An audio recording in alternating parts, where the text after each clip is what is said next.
Velkommen til Alt om biologi. I denne uge har vi fokus på to emner, formering og biodiversitet. Vi har haft vores reporter Frederik Andersen ude i marken for at finde mere informationer om disse to emner. Jamen her der har vi fundet nogle bregner. Indtil videre har vi ikke identificeret, hvilken art bregner det er, men det er helt klart bregner for rækken bregner. Der er der lidt flere bregner. Nej. Men vi kan ligesom ikke rigtig se så mange flere bregner. Herunder kan måske lidt længere der, men der er nu ikke så mange bregner. Nej, det er ikke Så det vil vi jo forsøge at finde en forklaring på. Vi har nu fundet nogle flere bregner. Som man kan se, så er de større og lidt anderledes i bladene end de andre bregner, som vi fandt lige før. Og det kan måske forklares med, at der er mere åbent her.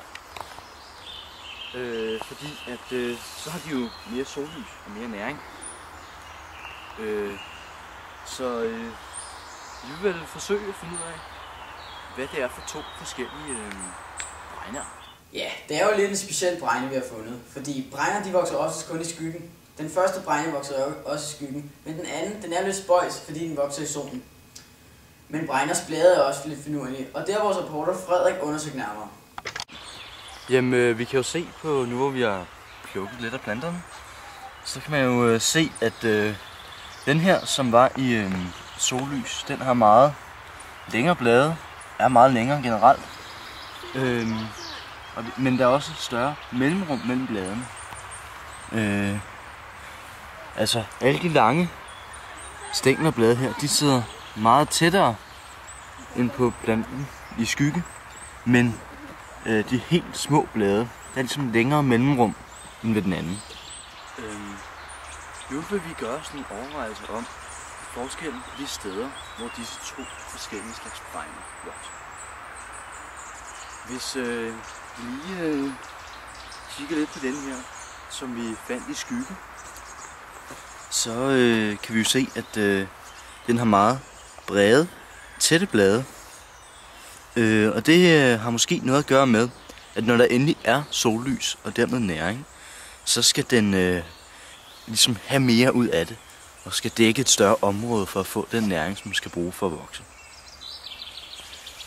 Og hvis vi nu tager den, vi fandt i sollys, hvis det lige bliver holdt, så kan vi se, at dens blade er jo meget mindre. Men den er jo så også større, og den fandt vi jo i sollys. Så noget tyder på, at den jo ligesom har haft mere næring, har fået mere næring, og ligesom har kunne vokse mere end den anden. Ja, det tyder på, at vi har fundet det, der kaldes en almindelig mangeløv. Det er den mest almindelige bregne i hele Danmark, og der findes 6 af slagsen.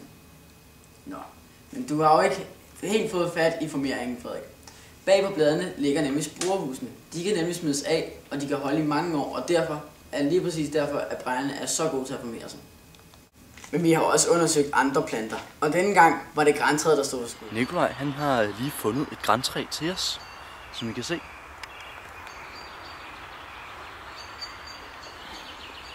Og den måde, han fandt det på, den var faktisk meget interessant, fordi han startede med at finde den her grangren. Og da der nu var en grangren, så tænkte vi, så må der også være gran i nærheden. Og det var der.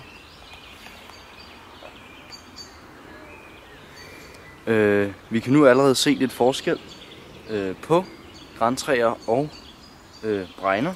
Hvis vi ser et blad i forhold til den her gren, er en form for gren, så er der jo stor forskel. Den her, den er jo træagtig, og det er nogle spidse nåle i forhold til de her bløde blade. Og de kan også se, at der er også ved at vokse knopper ud. Vi mener, at det er grankogler, som når de er ved at vokse helt ud.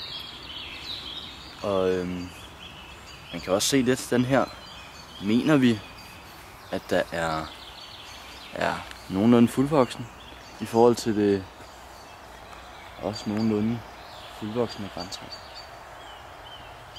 Og hvad kan man se ved det? At grantræerne, som er jo træer, de bliver meget større i den her bregne, som er en plante. Det var så alt for den her gang. Vi håber, du har nydt denne gangs Alt om biologi. På gensyn.